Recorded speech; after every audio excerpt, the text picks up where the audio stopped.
Hey everybody, it's Lee. If you're a coach or you're looking for a great coach's gift this season, I'm really excited to announce that we've updated our book, How to Win, a step-by-step guide to creating a championship culture for your team for its 10th anniversary. I was really excited when our publisher came to us and asked us to update the book because we've been implementing the strategies within it for over 10 years now, which means we could add in stories, examples, and use cases for you to make sure that it works for your team. So again, the book, How to Win, a step-by-step guide to creating a championship culture for your team by Lee M.J. Elias is available on Amazon.com right now. Get it in time for the holidays. It's a great gift for your coach. I promise you they won't take the title to heart as long as you let them know it's from your favorite podcast, Our Kids Play Hockey, which we're going to get into right now. Happy holidays, everybody.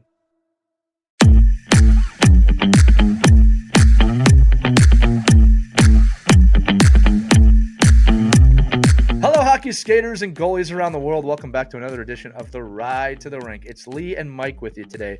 Mike, I heard one of the greatest statements or metaphors, I don't really know what it is, from a coach the other day, and I wanted to share it here. It was a basketball coach, but I'm going to apply it to hockey because I did it with one of my players the other day. I have a young player, good player, very talented, but every time he misses the net, the shoulders go down, looks upset, looks mad. Every time a D gets the puck from him, he's just really hard on himself, okay?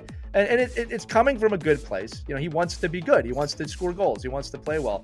But I see him get back in the line at practice, or I see him come off the ice in a game, and he's just so frustrated with himself that he couldn't get that puck where he wanted it to be. And so I went up to this player at a practice. That practice is 60 minutes long. And I said, hey, man, how long does it take you to take a shot? He's an offenseman. And he goes, 2 seconds. So yeah, 1 to 2 seconds. And I said, how many shots do you think you take at practice? Really, at practice? He says, 15 to 20. I said, yeah. So you're letting 15 to 30 seconds of an hour-long practice ruin your entire practice. In a game, how many shots you take in a game? Maybe 4 or 5, right? Maybe 6 if you're, a really different level. 12 seconds of a 45-minute game. You're going to allow 12 seconds to dictate your entire mentality for the game. Now, I'm not saying those 12 seconds might not change the course of the game, but your mentality cannot be based on those 12 seconds. Your mentality is based on how you play that 45-minute game or that 60-minute game or whatever you play, 48, doesn't matter. So, kids, the point I'm trying to bring to you is this. A lot of stuff happens in a game. You're out there for 60 minutes or less. Make sure the entire time you're out there is what you're focused on, not 12 seconds. Mike, any thoughts on that? Yeah, you can't allow the little pieces of the game to dictate the whole game, right? We're all ebbs and flows happen all the time. I think if you're a goaltender, you probably know how to manage that the best because you probably practice it the most.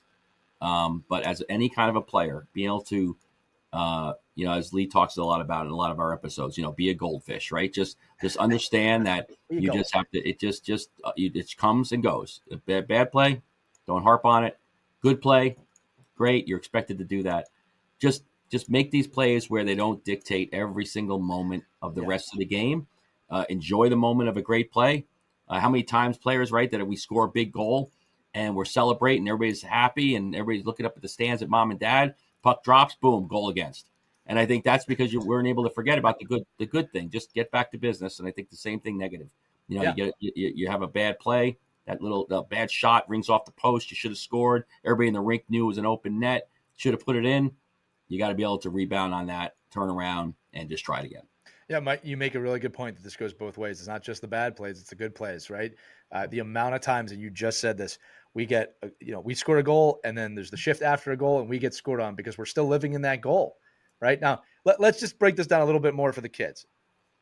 There's grace here. There's a grace period here, right? If you go out there and make a mistake or something doesn't go your way or you just score a big goal, yeah, you can feel that feeling for a few seconds. All right. I'm not telling you if you make a bad play just to be like, I don't care. It's no big deal. Coach Lee and Coach Mike said I should get over it. That's not what I'm saying. Okay. And you mentioned goaltenders. You got to compartmentalize. Okay. Something good or bad has happened. First thing you need to do is acknowledge that something good or bad has happened. Okay.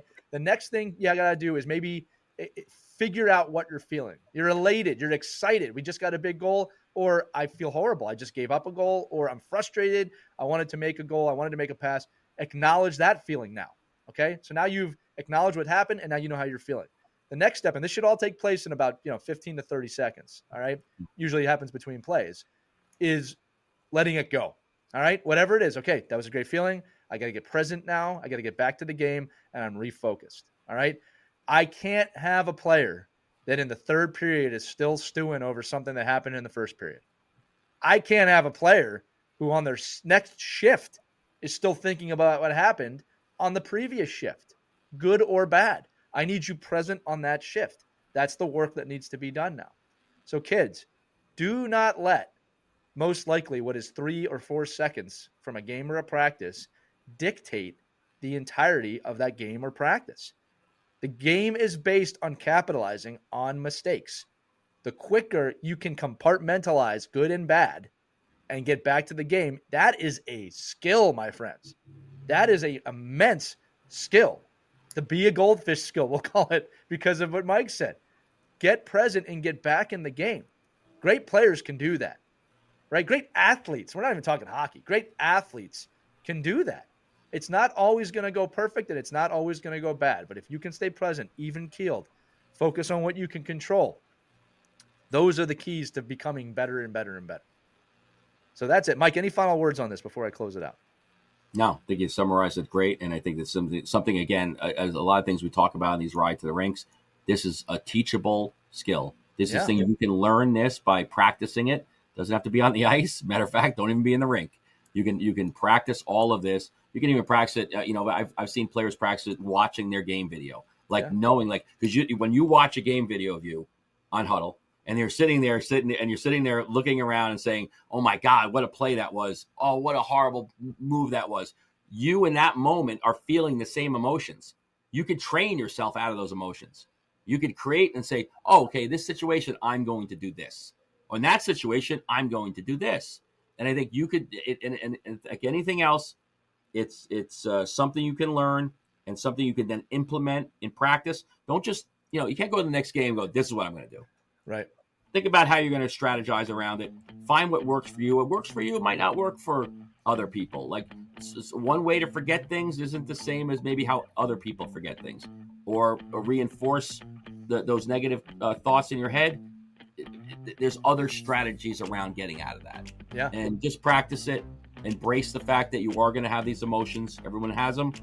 Just learn how to, the more you can learn how to deal with them and control them, the better player you're going to become. Yeah, and kids, everything Mike said, plus this, your ability to become aware of these situations, what you're talking about, Mike, is so important. And guess where that happens?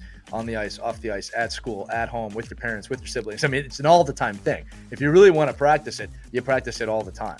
Anytime you're feeling any emotion, that's usually an indicator that you need to become aware of what you're feeling. Intense emotion, right? So that's the key, and that's the ride to the rink. We say every episode, we believe in you. You should too. The "you should too" part matters, right? I can tell you I believe in you till I'm blue in the face. You got to believe it, right, kids? So just remember that. Thanks so much for listening to this episode of The Ride to the Rink with Mike and Lee. Remember, we believe in you. You should too. Skate hard, have fun. We'll see you in the next episode, everybody. Take care.